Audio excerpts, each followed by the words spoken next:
You can come, whatever questions you have, but because it's being recorded and it will be put on the internet, so you have to ask your questions on the microphone here. You have to come forward and sit and ask the question. And tell us your name. Please come.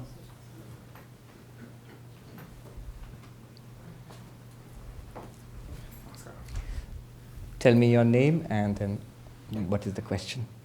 My name is Madhu Subbu. My question is, how can I learn to focus my mind in a busy and loud city like New York? We talked about Asparsha Yoga versus turning off the movie. Now, in an environment like New York, what is easier? Is it Asparsha or is it? Yes, that's a good question. An environment like Manhattan doesn't get any busier than this. And the city that never sleeps? Yeah. Yes. Come. You sit here. She'll sit there. Come sit there.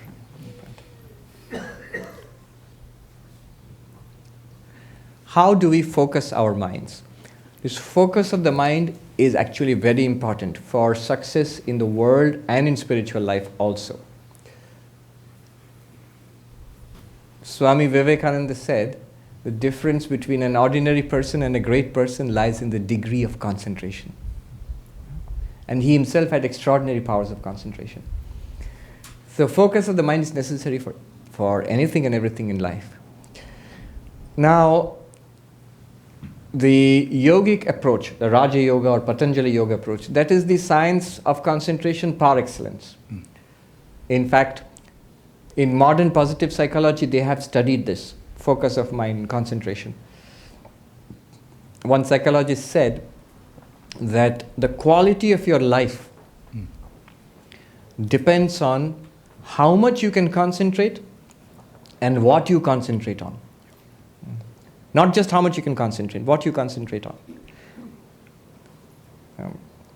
Actually, this lady who wrote the book Rapt, R-A-P-T, Rapt, she's talking about a cancer patient who suffered a lot and decided that she would not keep her mind on suffering anymore because it's inevitable that suffering is going to come.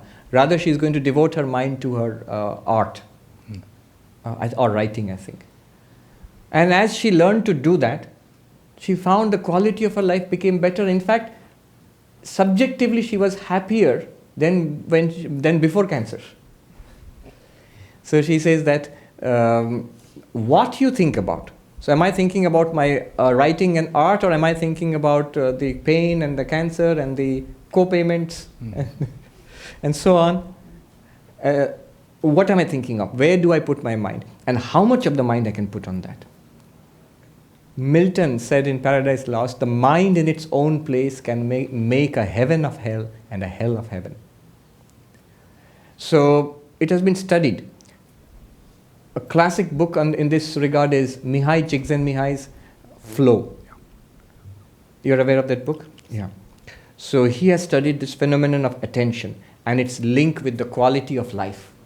And in fact, he mentions Patanjali Yoga there. He says, the best methodology that I have seen for attainment of flow is in this ancient technique of Patanjali Yoga. Yeah. Am I audible to everybody? Yes. So that's one method by Patanjali Yoga. That's the method of concentration, where you train your mind to think of one thing and keep on excluding everything else, bringing your mind back to that thing again and again. And there's a whole science in it. In fact, Mihai Csikszentmihalyi, there he points it out, that it's basically a function of two things. One is the challenge posed by the environment, and other is your skill. He gives an example. Suppose you're playing tennis. When you begin to play tennis, it's a great thing just to return a serve. So all your energies and your concentration, focus, you're all aroused and ready to face the challenge. And if you're able to return the serve, that is, you attain flow there. Yeah. But that flow point, it's a match between the challenge and your skills. Your skill is exactly up to that level. But then this point of flow is dynamic. After some time, what happens is, if you keep just returning a serve, it becomes boring after some time because your skill has now exceeded the challenge. Now you need to up the challenge. So maybe you need to play a game. Then you maybe need to play a game against a good player, and so on. So this flow, focus, is a question of challenge and skill. Too much challenge, like in a workplace which is full of pressure, many people know in Manhattan it's like that.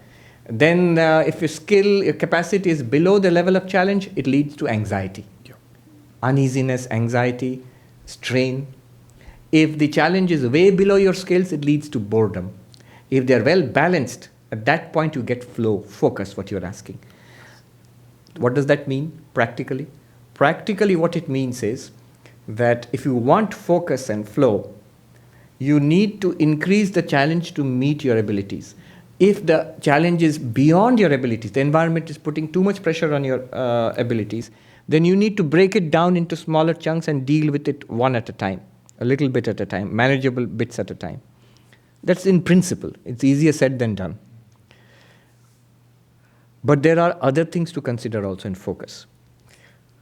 One thing is, one thing which scatters our minds is self-interest.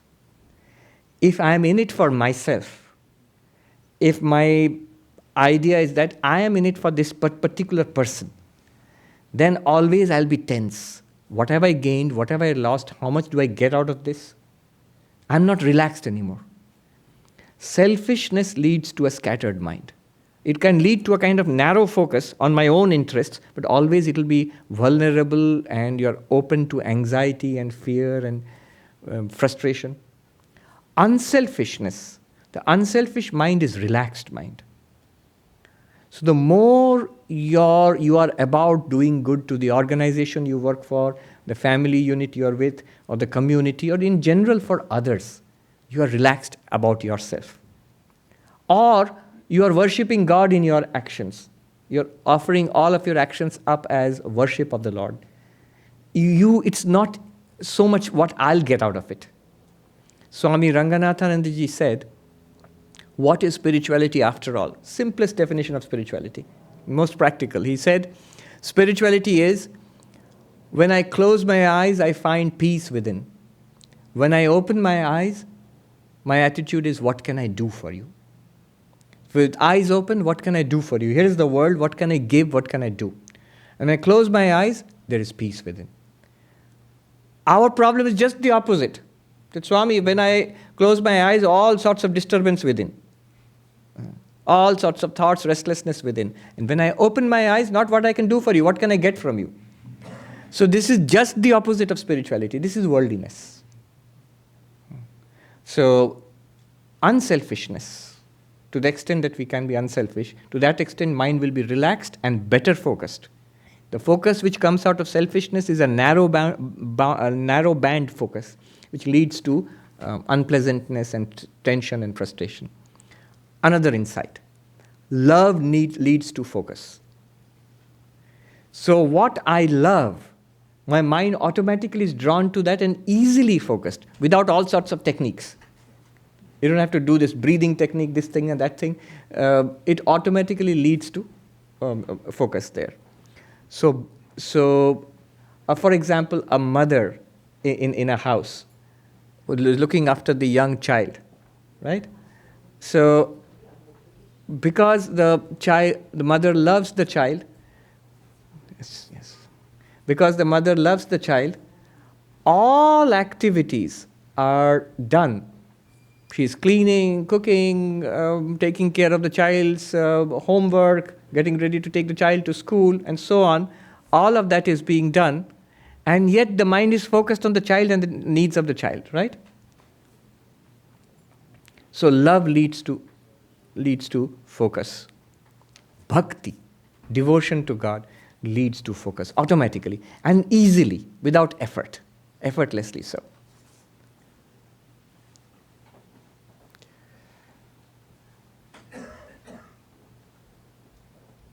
And one more thing, This what we discussed today, no mind.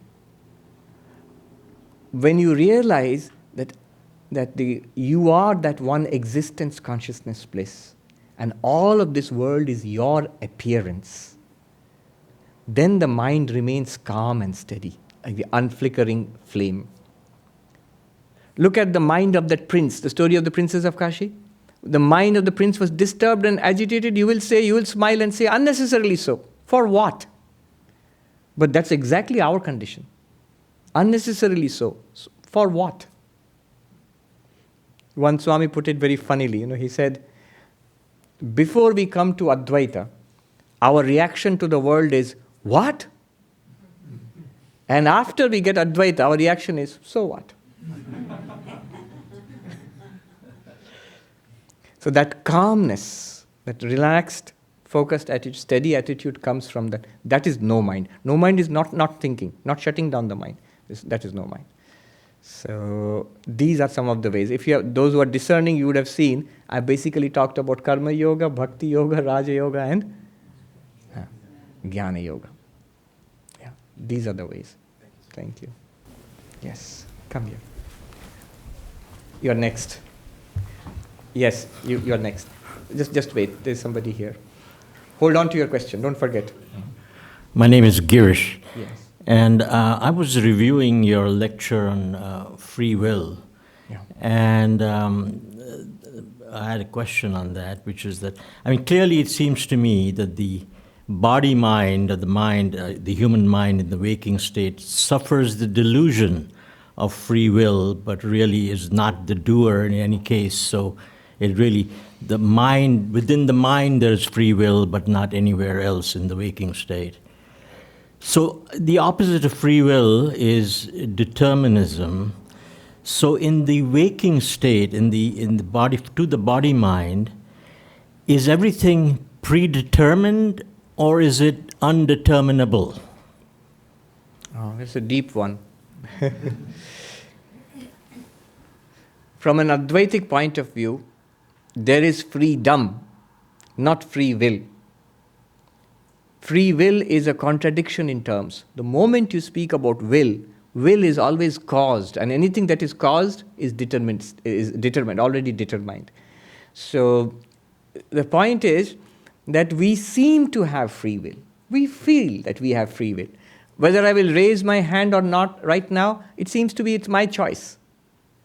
Here, I have chosen. Here, I raised the hand. But really, have I chosen?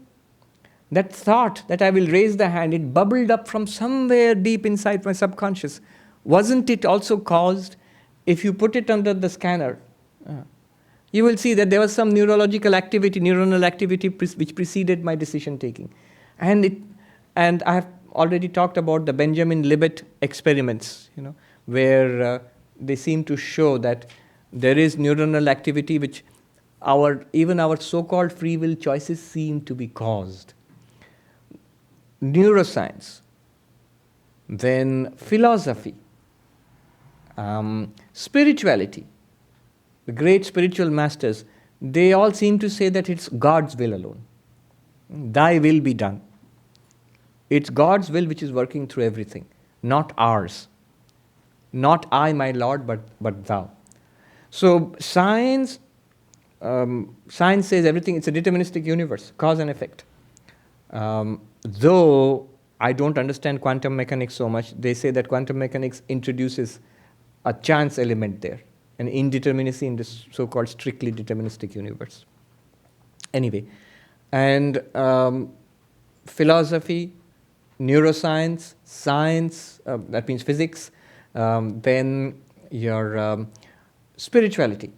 All of them say that, they seem to be saying that your feeling of free will is an illusion. It seems to be, but it is not actually. And going beyond all of this, Advaita says finally there is freedom. You as Atman, you are free. But as a limited individual being, you do not have free will. So putting it all together, what does it come to? Here I'm drawing upon Professor Arindam Chakravarti's article, which I mentioned earlier. He says, putting these three together, what are the three? We seem to have free will.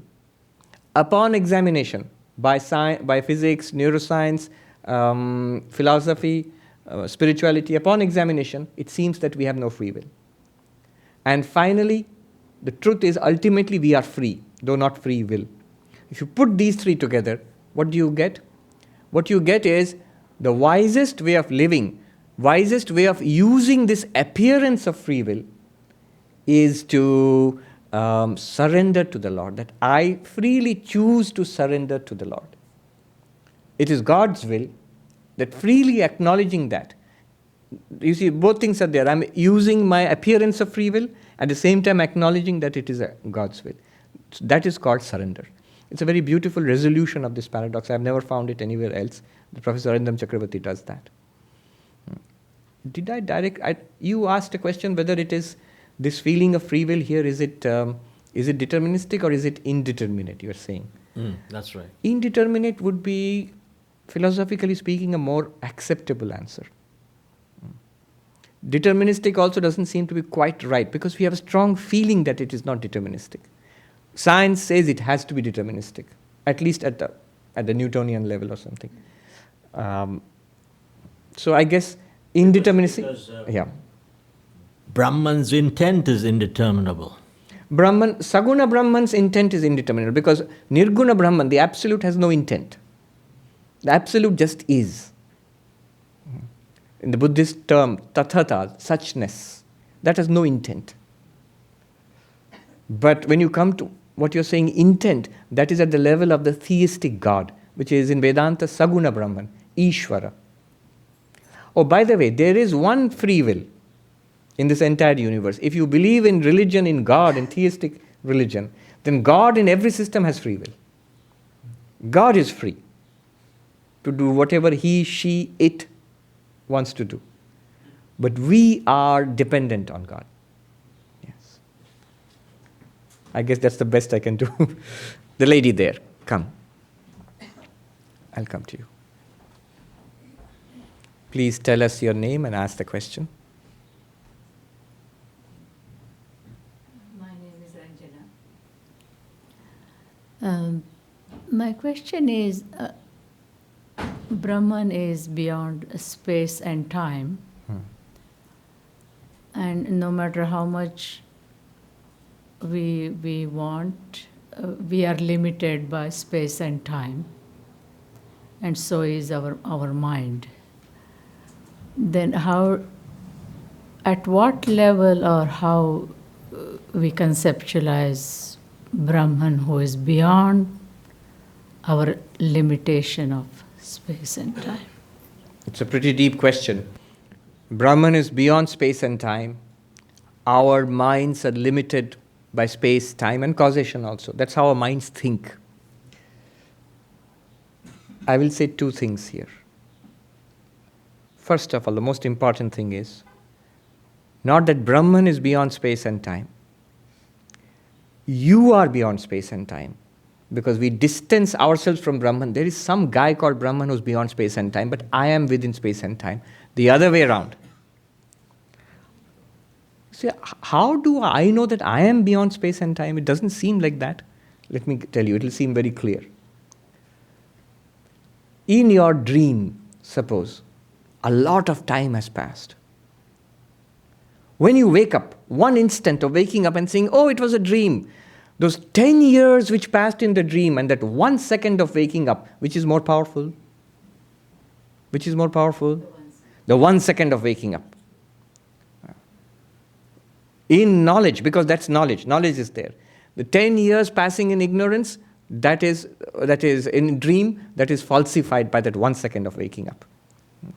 Not only that, that 10 years, did you go through those 10 years or those 10 years were dreamt up in your mind?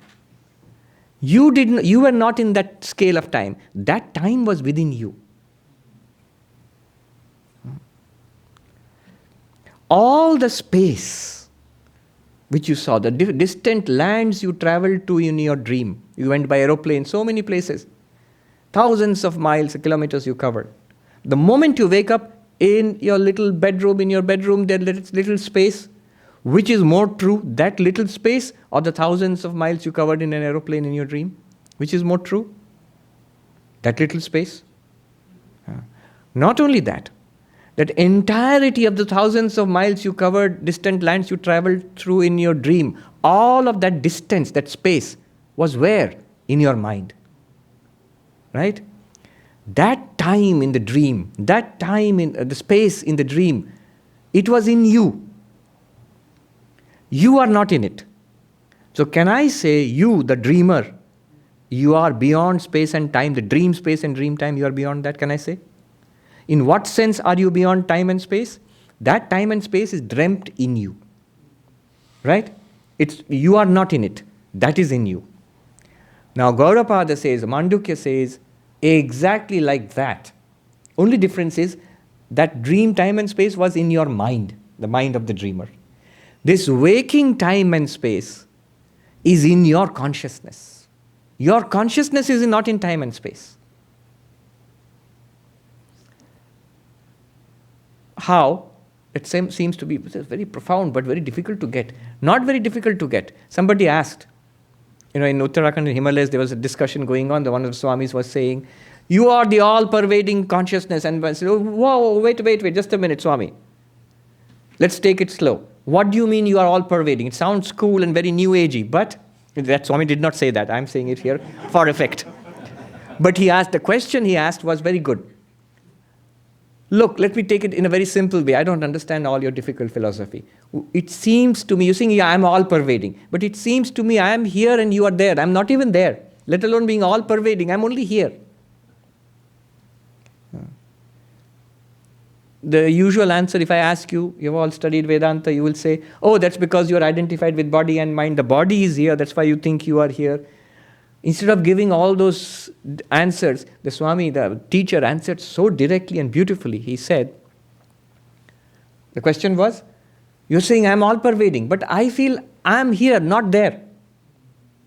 And the answer of the Swami was, but here and there, are both here and there not in your awareness? From the point of the body, I'm here and not there. But here and there, this whole concept of distance, separation, all of this is appearing in my awareness. Take a stand as awareness, you will see the universe is in you. Time is in you. Who notes the passage of time? Is time aware of you or are you aware of time? You are aware of time. Is space aware of you or are you aware of space? Space is in your awareness. It's experienced in your awareness. Time is experienced in your awareness. Causation is experienced in your awareness. That is the meaning of Brahman being beyond time and space and causation. It is in Brahman, in existence, consciousness, bliss, that time, space and awareness, time, space and causation are experienced. Now, little more philosophical answer to your, this is something that you should feel, you should actually see. Passage of time, we normally think, I am passing through space and time. Reverse it. I am the unchanging consciousness, unmoving consciousness, through which time and space, they appear, in which they appear, move around and disappear. Which is more true? You will see, even right now, this is a more truer account of your experience. All right, a more philosophical point of view. It is true that our mind is limited by time, space, and causation. That is why even our best accounts of Brahman, it is also includes time and space. How?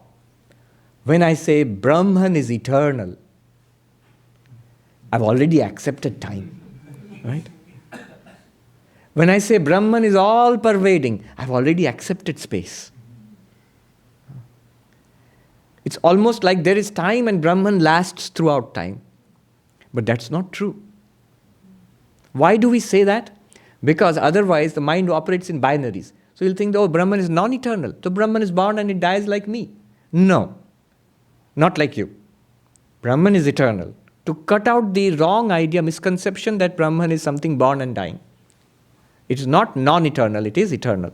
But then you have to go one step forward. That even the concept of eternal and non-eternal, they are time concepts. Time is in Brahman. Brahman is not in time. Space also.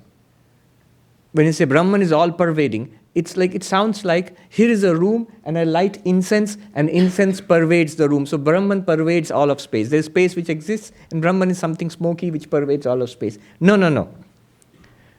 Why do we say that? In order to remove the misconception that Brahman is something limited. So do I find Brahman only in the temple or in the pilgrimage place or in heaven or some other particular space? Some say in the cave of the heart here, there Brahman is, and nowhere else. No, Brahman is all-pervading. But actually, space is also in Brahman. And then we say, Brahman is everything. But you have accepted things then. Actually, even things do not exist. It's Brahman which appears as everything, but everything is not. Brahman alone is. That poem by Mary Hale to Swami Vivekananda, she wrote a poem saying that, I have understood what you have taught. You have taught that everything is God. And Vivekananda said, I have never taught such strange doctrine, that everything is God. He said, you exactly said these things, everything is God. He said, no, what I mean is, God only is, everything is not. That is Advaita, that is no mind. It's not that that person is the prince as well as the Princess of Kashi. No. The Princess of Kashi is nothing other than that person.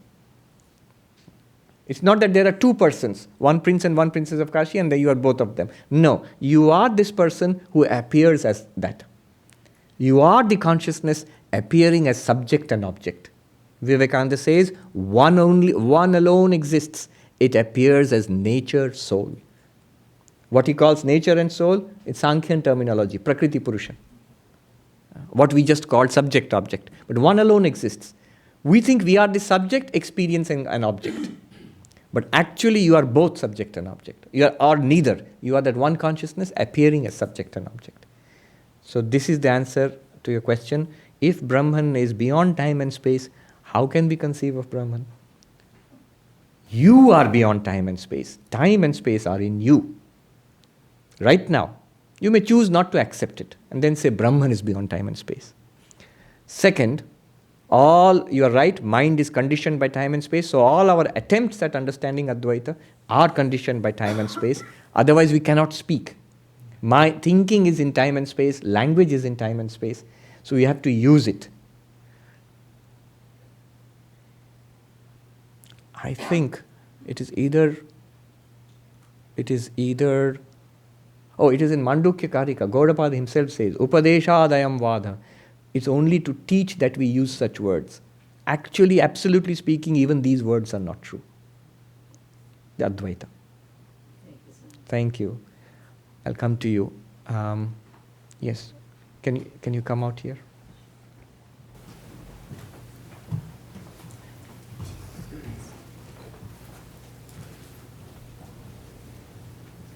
Who's next? Somebody else was raising the hand there.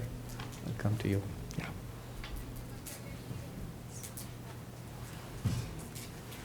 Tell us your name. My name is Shiva. My question is, why do we search for other alternative ways to think about God when we already have simple ways given by great souls? For example, as we have discussed in the lecture, the answers by Swami Ramakrishna Paramahamsa to the questions that M asked. Mm-hmm. So why can't we constantly practice the simple ways given by them instead of becoming so complicated, Mandukya and all of that? Yeah, whatever seems simple and direct, good question. Whatever seems simple and direct to you, we should take it up and practice it. The problem is, the mind has many questions. So a lot of it is designed to answer the questions in the mind. If you do not answer the questions in the mind will not allow you to go forward. A pure and simple mind, the direct instructions given by Sri Ramakrishna in the Gospel, enough to take one to God realization.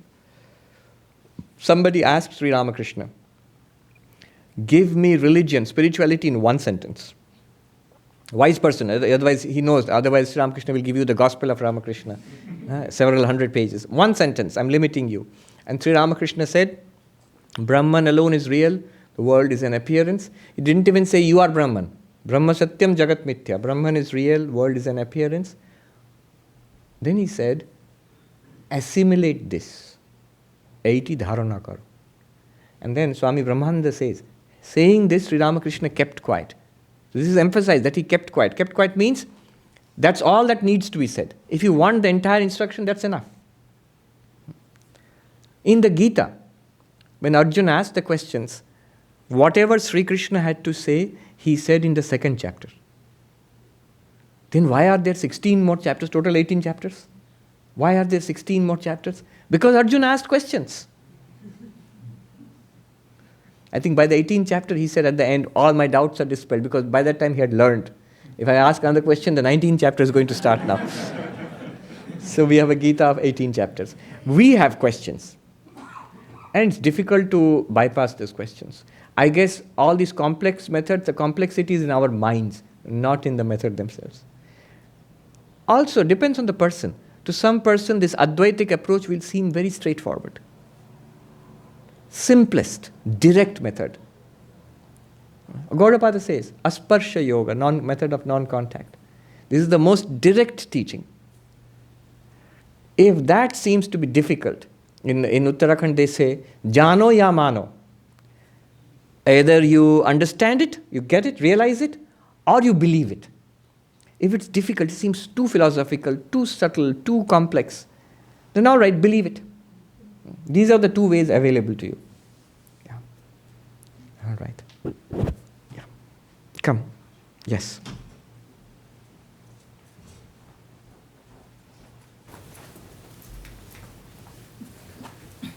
Thank you. Ron Johnson. Question about pure consciousness, Satchidananda, Brahman.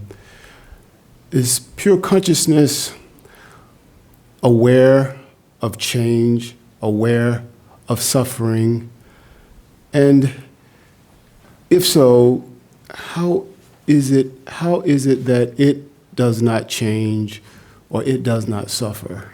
I wouldn't say, maybe I shouldn't say it, but I guess me or Brahman. How does Brahman not suffer? How does Brahman not change if it is aware of change and aware of suffering? Right. Is pure consciousness aware of suffering? Remember, there are not two consciousnesses, pure and impure. Not like that. It is that one consciousness alone which functions through us. It's like asking, does electricity shine? Does electricity go round and round? Does electricity magnify sound? What will you answer? You say, yes, given the right device, given the right gadget, electricity does all of these things. But it's not natural to electricity. Electricity does not naturally shine without a bulb. It does not naturally go round and give you air without a fan. It will not amplify sound without a microphone. Similarly, when you ask consciousness, does it suffer? The answer will be exactly like that. Yes and no. Yes, how? In conjunction with body and mind, it is open to suffering. Unaware of its real nature, in conjunction with body and mind, it experiences the suffering of body and mind, also is aware of others' suffering and is sympathetic to the sufferings of others. It's that one consciousness, but for that it requires the functioning of the mind and the senses and the body. What proof? Look at your own waking, dreaming and deep sleep. It's a very powerful paradigm. If consciousness is there in deep sleep, it does not experience any suffering. Why? Mind does not function there. That's what we discussed today. Duality is not experienced in deep sleep because there is no subject-object. The subject-object division is set up by the functioning of the mind under ignorance, and then suffering is perceived. What Advaita does is, it shows you that underneath the subject and object, let the subject and object appear, let the body, mind and senses appear. Underneath that, in the background, it is all one reality. That knowledge of one reality, it will not solve your suffering. It will not cure disease, it will not cure poverty, but it will help you to transcend that suffering. You realize that I am indeed all of this. So the pure consciousness in itself, no. There's no question of suffering because it's the only thing that exists. But when it divides itself into subject and object, when it appears in this way, then the possibility of suffering is there. If you want a straight answer in one sentence, really speaking, Does Turiya suffer? No. Practically speaking, in appearance, yes. Then what do? We realize that we are the Turiya and transcend the suffering which appears. That is the answer. See, the Buddha's quest was that there is suffering. Is there a way out of suffering? That there is suffering, there's no doubt about it. Vedanta and all of that comes later. But suffering is there, we experience it directly. How can we not say that we experience suffering? It is there. But Vedanta dissolves that suffering. It does not solve it. It dissolves that suffering, showing you something much greater in the background where there is no suffering, which you are. It transfers the reference of the I. Right now, if we say, I am this person, then I'm open to all the sufferings of this person. Sufferings of body, sufferings of mind, social sufferings, all of that, I'm open to it if I am just this person. But if I am that one consciousness which appears as the person and the world, then am I really suffering? Take the example of the dream, a nightmare. In the nightmare, is there suffering? When you don't recognize it as a nightmare. Oh yes, there is. There is terror and anxiety, all vividly felt. When you wake up, you cannot deny that you felt that terror and anxiety. You can't deny it. You felt it. But then what happens? Why do you breathe a sigh of relief and say, oh, it was just a nightmare? Why do you say that? You felt that terror. The very knowledge that it did not really happen, that's a great thing. Even though I felt it, it's still not real. It's like watching a horror movie, feeling the horror, jumping up in horror, but at the same time knowing constantly that because it's not real, it's okay, it's okay. Not only is it okay, it's fun too. Yeah. Right. All right, we have the youngest questioner ever. Pratham, come. Oh, he's sometimes got the best questions. Tell the name to the microphone and then ask your question. My name is Pratham Chakraborty, and my question is, if Sri Ramakrishna was Rama and Krishna, why would he begging and crying to see Mother Kali, even though inside him there's two gods? But why would he cry to see Mother Kali? That's a good question. And Pratham, you've got me there. The answer which comes to my mind is, of course, the answer is in your question. Within him is Rama and Krishna, but the third one is Kali, so he wanted that one too. That's why. No, I'm being funny. Remember, because it's an avatar of God, an incarnation of God. So the incarnations come to teach us. How shall we realize God? How shall we attain God realization? And he demonstrates it. So he is showing us how to attain God realization. That's why he cries to Kali, he prays and he meditates, all of that, worships, all of that he does. Though actually he is God. So he's showing us how to attain God. And he himself said, in Bengali, er bhitore duto ache. Mother is there and the devotee, child of the mother, both are there in this. Which means he's reporting something very, very unique. Sometimes he acts just as a man, as a human being. And sometimes his actions and speech are absolutely divine, extraordinary. So this, what Pratham has asked is the paradox of the incarnation, avatara. Is the incarnation God or man? Both. Both. If the incarnation were only God, then the man aspect, the human aspect would be play acting. That's not very useful for us. That person must actually feel the suffering like a human being and then come up from that, be a bridge from the human to the divine. Then it works for us. If that person is just human, then all right, we would revere him as another sage or a sadhu. Many people did. They thought he was a great sage, a great sadhu. Many people also thought he was quite mad. All right, Pratham, thank you. Bill? All right, you don't have to come out. Just tell us question. I'll repeat your question here. I have two comments that I'd like your reaction to them. Yes.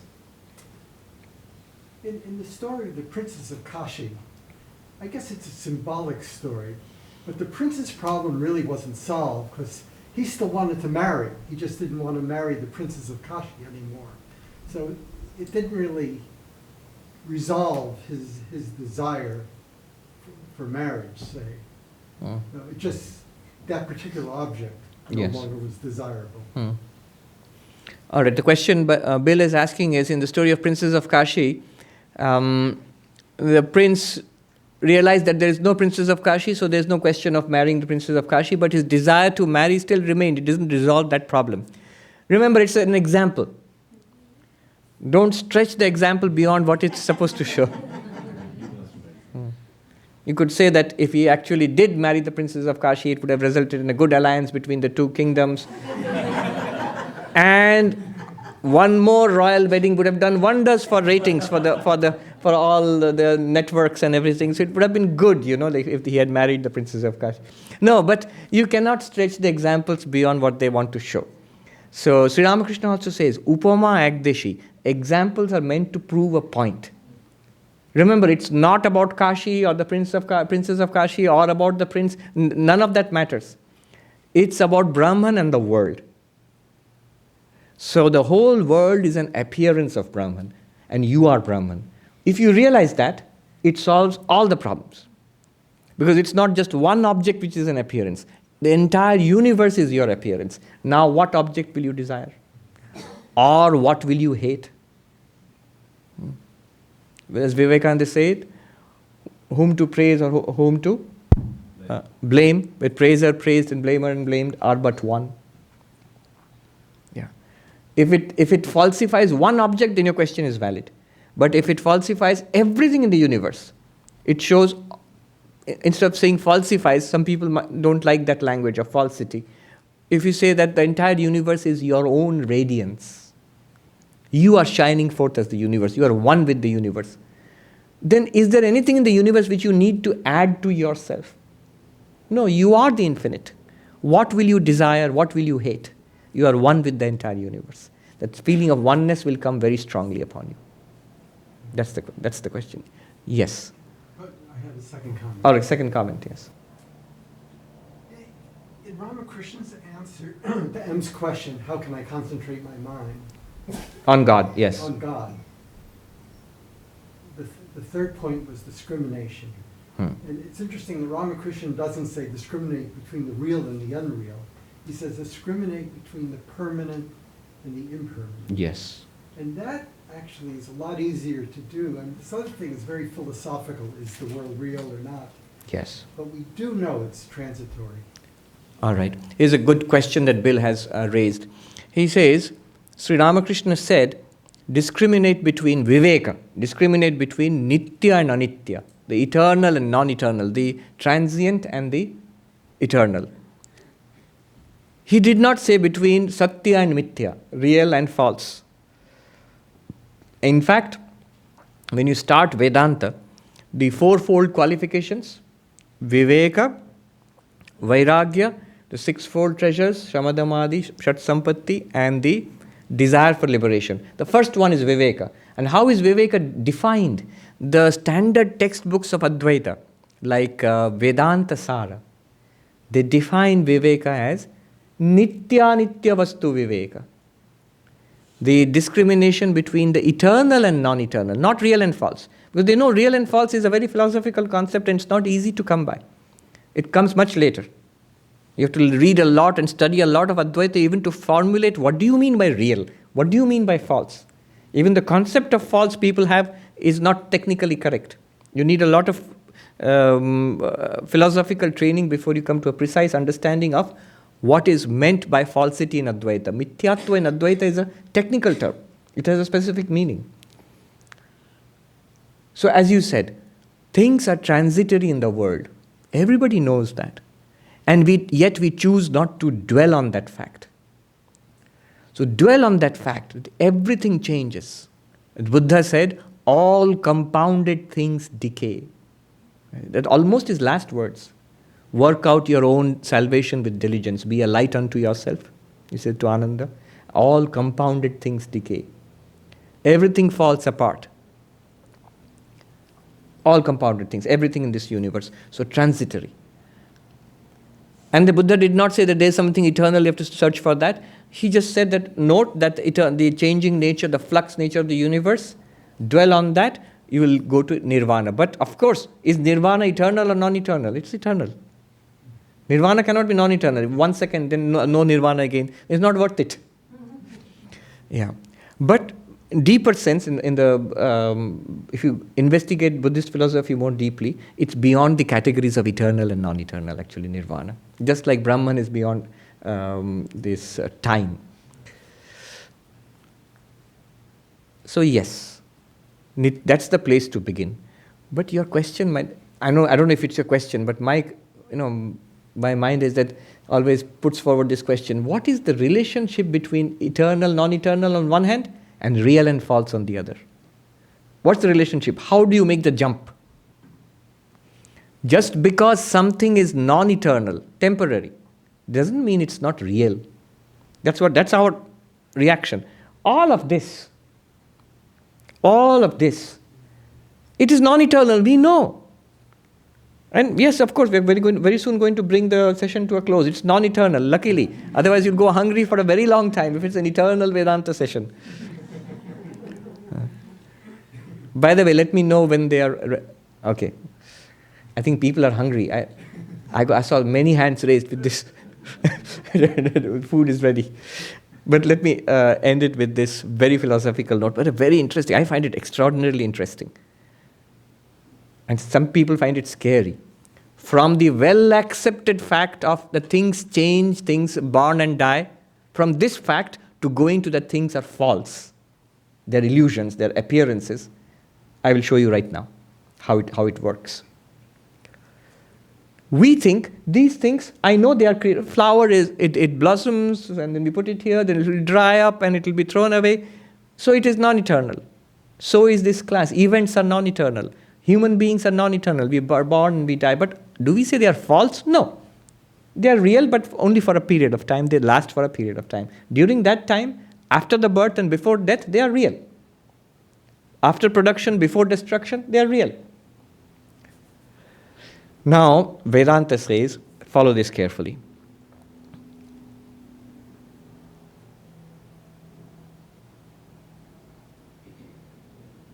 It's like this. There's something called intrinsic property and borrowed property. Intrinsic property is that which belongs to you. And borrowed property is that which belongs to somebody else, but you have borrowed it for the time being and using it now. Somebody said, these days it's very difficult to find out who is rich and not, because everybody borrows so much and they spend like they're rich, especially in this city. So they're very well dressed and have fancy cars, and they go to fancy restaurants, but they might not be particularly rich. They are living on credit cards. Very soon Wells Fargo is going to catch them. So that money, that luxury, that's borrowed. It's not intrinsic to that person. What is the sign that something is borrowed? It comes and goes. So the example is, they give of boiling a potato. Hot potato, but is the hot potato really hot? No, because it was cold earlier, and once you put it on the dish and serve it, after some time it will become cold again. Its heat is borrowed. Where is its heat borrowed from? The boiling water. Is the boiling water intrinsically hot? No. Its heat is borrowed. Where is it borrowed from? Directly you can't put water on the fire. It will put the fire out, or the water will become steam. The bowl, the pan or whatever. Is the pan intrinsically hot? No. It borrows its heat from the fire. The pan was cold earlier, becomes hot, and then becomes cold again. The water was cold earlier, boils in between, and then becomes cold again. The potato was cold earlier, becomes hot, and becomes cold later on. All because heat is borrowed. But from where? From the fire. Let me ask you, is the fire intrinsically hot? As long as the fire lasts, it's hot. The fire is hot because heat is the intrinsic property of fire, in a very commonsensical way, let's say. Because it does not come and, because it's intrinsic, it does not come and go. It belongs to the fire itself. As long as fire is there, it is hot. Now let me ask you a question. If something has existence as an intrinsic property, what will happen to it?